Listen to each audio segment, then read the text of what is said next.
నమస్తే, welcome to our channel. నేను మిషాల్ని. మాజీ ముఖ్యమంత్రి జగన్మోహన్ రెడ్డి గారు అక్రమ ఆస్తుల కేసులో నాంపల్లి కోర్టుకి హాజరు కానున్నారు. అంటే అవుననే సమాధానం కూడా వస్తుంది. అయితే దీని మీద పూర్తిగా విశ్లేషించడానికి మనతో పాటు స్టూడియోలో ఉన్నారు ప్రముఖ రాజకీయ విశ్లేషకులు అడుసుమల్లి శ్రీనివాస్ గారు ఉన్నారు. వారిని అడిగే విషయాలను తెలుసుకునే ప్రయత్నం చేద్దాం. నమస్కారం సార్. నమస్కారం అండి. సార్, జగన్మోహన్ రెడ్డి గారు ఎన్నో అక్రమ ఆస్తుల కేసులో ఇప్పటికీ బెయిల్ మీద బయట ఉన్నారు. ఇప్పటికీ వాయిదాలు వేసుకుంటూ బయట తిరుగుతున్నారు, అందరికీ తెలిసిందే. అయితే ఇక 21 తేదీ లోపు సిబిఐ కోర్టుకి హాజరు కావాలి. జగన్మోహన్ రెడ్డి నిజంగా ఇప్పుడన్నా హాజరు అవుతారంటే ఏం చెప్తారు సార్? రేపు హాజరయ్యేదాకా గ్యారంటీ లేదని, హాజరైన తర్వాత ఎర్రనవ్వులు నవ్వుకుంటా పిచ్చి చూపులు చూసుకుంటా వంగి వంగి దండాలు పెట్టుకుంటూ వెళ్తాడు. లేకపోతే జన సమీకరణ చేస్తాడు.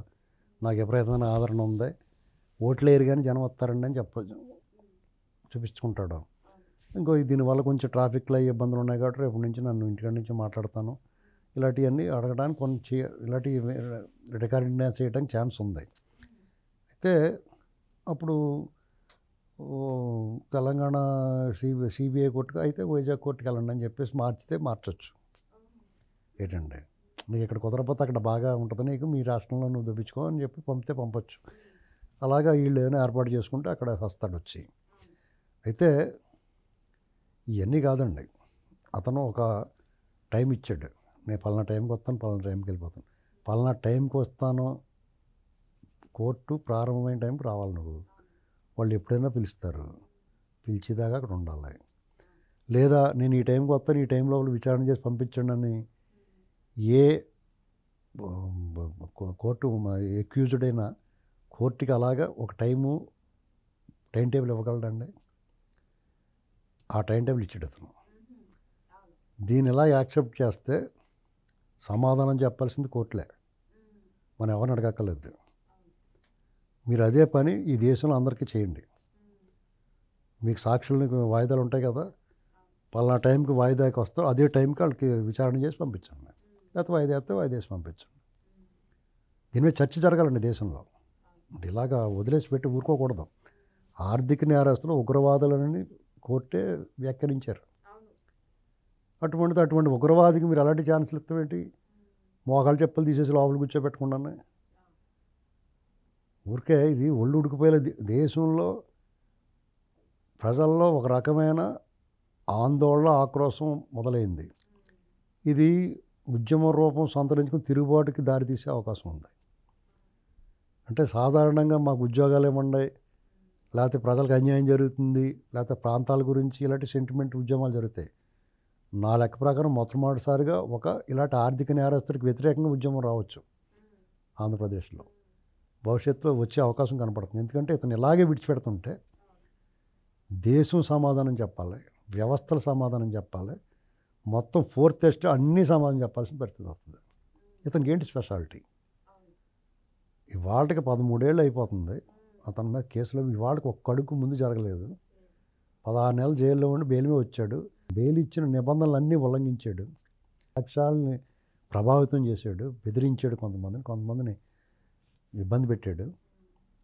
తర్వాత అతను స్వయంగా ఎప్పటికప్పుడు రూల్స్ని వైలేట్ చేస్తూ వచ్చాడు, కోర్టుని బేఖాతరు చేశాడు, తన అన్యాయుల చేత కోర్టులు నిందించాడు, అధికారంలో ఉండి లెక్కకు మిక్కిలి తప్పులు చేశాడు, తిరిగి దోపిడీ చేశాడు, మీరు విడిచిపెట్టబట్టి దోపిడీ చేశాడు. ఇలాంటివన్నీ చేసినా కానీ కోర్టులు వ్యవస్థలో ఎందుకు అతనికి వెసులుబాటు ఇస్తున్నాయి? పాలకులు సమాధానం చెప్పాలి, వ్యవస్థల సమాధానం చెప్పాలి. వాళ్ళ బాబాయ్ మర్డర్ కేసు విషయంలో ఎందుకు విడిచిపెడుతున్నారు? ఇలా ఒకటి కాదు, రెండు కాదు, కేవలం వ్యవస్థల తాలూకు ప్రతిష్టనే కోల్పోవటానికి కారణం జగన్మోహన్ రెడ్డి. కాబట్టి మీ పట్ల ప్రజలకు ఎంతో గౌరవము, అభిమానం, భయము, భక్తి ఉంటాయి. అవన్నిటి నుంచి కొంచెం పలుచన అవుతున్నాయి. ఆ పలుచన అవుతున్నప్పుడు ఆ పలుచన చేసే వ్యక్తిని మీకు ఎందుకు వెసులుబాటు ఇస్తున్నారు? ఈ విషయంలో ప్రజలు ఈ వ్యవస్థల పట్ల విశ్వాసం కోల్పోతున్నారు. ప్రజల్లో విశ్వాసం కోల్పోయిన తర్వాత మీరు ఏం చేసినా ఉండదు. అంతర్గతంగా పోరాటాలు మొదలవచ్చు. ఇది చాలా దారుణమైన పరిస్థితి. అతను ఈ కేసు విచారణకే ఇలాగ ఇబ్బంది పెడుతుంటే ఇది ఎప్పుడు తేలుతుంది? జడ్జీలు మారుతారు, ట్రాన్స్ఫర్లు అవుతూ ఉంటాయి, కొంతమంది రిటైర్ అయిపోతూ ఉంటారు, మళ్ళీ కొత్తగా వస్తాడు, నేను మొత్తం వింటాను అంటాడు. ఈ లోపల డిశ్చార్జ్ పిటిషన్లో ఎందుకు ఇది ఆయన శిక్ష పడి ఇప్పుడు ముసలుడైపోయి రెస్ట్ తీసుకునే టైంకి అక్కడ రెస్ట్ తీసుకుంటాడు. ఎంత డబ్బు కొలగొట్టేసాడు అతను. ముందు అర్జెంటుగా మొత్తం డబ్బు ప్రభుత్వానికి జమేసేయండి, తర్వాత ఇష్టమైనట్టు తేల్చండి. అది ఎటు కాకుండా అలా మూలపడేసి ఉంటే, అతనికి అవసరమైనప్పుడు ఈడీ కొద్దిగా రిలీజ్ చేస్తుంటే, ఆ మధ్య 2,500 కోట్లు రిలీజ్ చేశారు 2019 ఎన్నికల ముందు. ఇదంతా ప్రజలకి మమ్మల్ని పిచ్చోళ్ళని చేస్తున్నారా పాలకులు అందరూ కలిపి, ఏమీ చేయలేని నిస్సహాయంగా ఉన్నారండి. వాళ్ళ తరపున మాట్లాడేవాడే లేడు. ఇటువంటి వాళ్ళు అలా వదిలిపెట్టడం వల్ల వాళ్ళ కేసులో సాక్ష్యాలుగా ఉన్న వాళ్ళు పైకి పంపించేస్తున్నారు. నిన్న కాక మొన్న పరకామణిలో జరిగింది సతీష్ కుమార్. ఇక వీళ్ళని ఎవడన్నా ఏమీ చేయలేడా? అదే ప్రజల నుంచి వస్తుంది స్పందన సార్.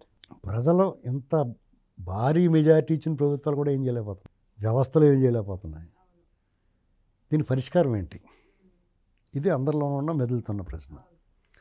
ఇక ప్రకృతే తను ఓ చేయాలి వీళ్ళ మీద. ఏంటంటే ఒకవేళ ఇప్పుడు ఇదివరకు తీవ్రవాదులు నక్సలైట్లు అటువంటి ఉండేవారు కదా, వాళ్ళు ఇలాంటి వాటి మీద చర్యలు తీసుకునేవారు కొంచెం గట్టిగానే. వాళ్ళు కూడా వాళ్ళ ముఠాయే, వాళ్ళు కూడా ఆయనకి పని చేస్తుంటారు. ఎవడని లేపేయమంటే వాళ్ళు లేపేస్తూ ఉంటారు వచ్చాళ్ళు. అర్థమైందండి? ఇది పరిస్థితి. కాబట్టి ఇది అరణ్య రోదన కింద ఉంది. దీని పరిష్కారం ఎప్పుడు లభిస్తుందో అప్పుడే విముక్తి. అప్పుడు దాకా అతను అధికారంలో లేకపోయినా అధికారంలో ఉన్నట్టే భావిస్తున్నారు అంతా. అప్పుడు మీద గుడ్లో మెల్లనట్టు ఉంది ప్రస్తుతానికి. అతని పీడ వెరగడైతేనే ప్రజలకు సుఖము శాంతి. సార్ ఇప్పుడు ప్రజల నుంచి వస్తున్న స్పందన ఏంటంటే కారుమూరి వెంకటరెడ్డిని నిన్నే అరెస్ట్ చేసి మళ్ళీ ఈ లోపే బెయిల్ ఎందుకు ఇచ్చారని ప్రజలు అడుగుతున్నారు సార్. ఇప్పుడు అతను అరెస్ట్ చేయడం నేను నిన్నే చెప్పి మీ దాంట్లో అది చిన్న చేప, అతని జోలికి వెళ్ళకూడదు. అతను ముందే నోటీస్ ఇచ్చి రావాలా. అతను ఎప్పుడొకప్పుడు పిలుస్తారు, అంతేగాని డీజిల్ బొక్క కదా అక్కడి నుంచి అక్కడ తీసుకెళ్ళటం. సరైన కేసు పెట్టలేనప్పుడు ఏంటండి వ్యవస్థలు కూడా ఎలా ఉన్నాయంటే, చంద్రబాబు నాయుడు గారు లాంటి వాళ్ళ మీద కూడా ఏమీ లేకపోతే కూడా ఆయన్ని రిమాండ్ చేస్తారు. వీళ్ళు ఎందుకు వదిలేస్తున్నారు వాళ్ళే చెప్పాలి సమాధానం. మనం ఏం చెప్తాం దానికి? వాళ్ళే సమాధానం చెప్పాలి. ఎందుకు తీసుకెళ్తున్నారు, ఎందుకు వదిలేస్తున్నారు. అది అక్రమ కేసు అలాగవుతుంది. నోటికి వచ్చినట్టు మాట్లాడాడు, అది అక్రమ కేసు ఎలాగవుద్ది ఏంటండి? వాళ్ళు ఇలాంటి వెసులుబాట్లు ఇవ్వండి, ఇంకా బాగా తిట్టించుకోండి. మీరు వాళ్ళు జడ్జీలు కూడా తిట్టారు వీళ్ళందరూ. వాళ్ళకి బాగా ఇష్టంగా ఉంది తిట్టించుకుంటాం. మనం ఏం ఇప్పుడు కొన్ని విషయాల్లో మనం చూసి చూడండి వదిలేయాలండి, నీకు ఎక్కువ మాట్లాడకూడదు. ఎప్పటికప్పుడు ఎందుకు నీళ్ళు వచ్చిన తర్వాత తెలుస్తుంది వాళ్ళకి సెగ తగిలిన తర్వాత ఎవరికాడికి అప్పుడు తెలుస్తుంది. మనం ఏం చేస్తున్నామంటే మనకు నొప్పి వాళ్ళు ఎవరికైనా బాధ వచ్చినా మనకు పెయిన్ నొప్పి మనం అనుభవిస్తున్నాం. కొన్నాళ్ళు పోయింది, ఇప్పుడు అలవాటు అయిపోయింది మనకు నొప్పి. ఇది అంతేలేరా బాబు అనుకుని కాదు అమృతాంజన్ రాసుకుని వదిలేస్తాం. ఆ గాయం అయినట్టు తెలుస్తుంది రేపొద్దున. ఇప్పుడు పోలీసులు చంపేశారా, రేపొద్దున ఆ పోలీస్ బాసుల దగ్గరికి కూడా వెళ్తారు వాళ్ళు. ఎవడైనా ఒకటే కదా వాళ్ళకి. దీని మీద కఠినంగా చెప్పాలి. డిపార్ట్మెంట్ పరువు ప్రతిష్ట చూసుకోవాలి, ప్రభుత్వ పరువు ప్రతిష్ట చూసుకోవాలి. రేపొద్దున ఇంత కష్టపడి పెట్టుబడులు తీసుకొస్తున్నారు, ఈ పాము ఎక్కడ తిరుగుతుందంటే ప్రమాదం కదా. వాళ్ళు శ్రమ బూడిదలో పోసిన పన్నీరు అయిపోద్ది కదా. వీడు చేసిన పనికి ఆ సమ్మిట్ ఆఖరి రోజుని ఇది జరిగింది. మీడియా అంతా ఇటు డైవర్ట్ అయ్యింది. వాళ్ళు ఆలోచించుకోవాలి ప్రభుత్వం. సార్ జగన్మోహన్ రెడ్డి మరి శిక్ష తప్పదంటున్నారు, అది ఎంతవరకు వాస్తవం అంటారు సార్? అక్రమ ఆస్తుల కేసుకి శిక్ష తప్పదంటున్నారు. అక్రమాస్తుల కేసులోనా అతనికి శిక్ష జైలు జీవితం శిక్ష కాదు. అతను సంపాదించుకున్నదంతా తీసేసుకుని ఒక పచ్చడే, ఒక జాడీ పచ్చడే, 4 ఎండు రొట్లు, ఒక కరింబిడి గట్ట 2 ఎగ్బెట్లు ఎత్తే లెవెల్ అవుద్ది. ఆడికి ఏం కావాలో జత బట్ట ఒక వారం రోజులకు సరిపడక బట్టలు ఇచ్చి అక్కడెక్కడ ఉండరా బాబు అని చెప్పేసి అన్నీ లాగేసుకుంటేనే అది సరైన శిక్ష. జైల్లో కూడా దర్జాగా ఉంటాడు. డబ్బుకి గడ్డి తిని వాళ్ళు ఎక్కడ పడితే అక్కడే ఉంటారు కదా, ఏం కావాలితే చేసి పెడతారు. జైల్లో అయినా అతను ఏమైనా కష్టపడుతూ ఉంటున్నారు, మీరు ఏమన్నా బ్రహ్మాండంగా ఉంటుంది. నేను అందుకునే ఉన్నానంటే వీళ్ళందరినీ సెపరేట్ జైలు పెట్టాలి. వాళ్ళకి హెలికాప్టర్ తప్ప వెళ్ళటానికి దారి ఉండకూడదు. అలాంటి గడ పాడేసి గోడ లేకపోయినా పర్లేదు, అక్కడికి పరిగెట్టలేదు, పారిపోలేరు. ఎక్కడికన్నా పారిపోదాం అనుకున్నాడు కొండసెలలు గట్ట పట్టేసుకుంటాయి. అందుచేత హెలికాప్టర్ మీద వెళ్ళి పులిహోర పొట్లాలు పాడేయాలి అప్పుడప్పుడు వాళ్ళకి ఆహారం, మీరు వండి తినండి అని. ఈ గ్యాంగ్ అందరినీ పాడేయాలి అందులో. అదే శిక్ష వాళ్ళకి. సార్ మళ్ళీ జిల్లాల వారీగా వాళ్ళు కార్యక్రమం చేస్తామంటున్నారు, మరి ప్రజల్లోకి వచ్చి నెక్స్ట్ మంత్ నుంచి ఏమంటారు సార్ అసెంబ్లీకి వెళ్ళకుండా? ఓన్లండి ఏదో రకంగా పనికి ఆహార పథకంలాగా ఆ వచ్చిన వాళ్ళకి 400 300 ఎన్ని వస్తూ ఉంటాయి కదా, వాళ్ళు ఎంజాయ్ చేస్తారు కొన్నాళ్ళు. ఇప్పుడు వాళ్ళు ఖర్చు పెట్టించాలి కదా, వాళ్ళ చేత కూడా. నేను దొబ్బేసిన డబ్బులు బోళ్ళు ఉంటాయి వాళ్ళ దగ్గర, ఖర్చు పెట్టినా ఉండే. Thank you sir.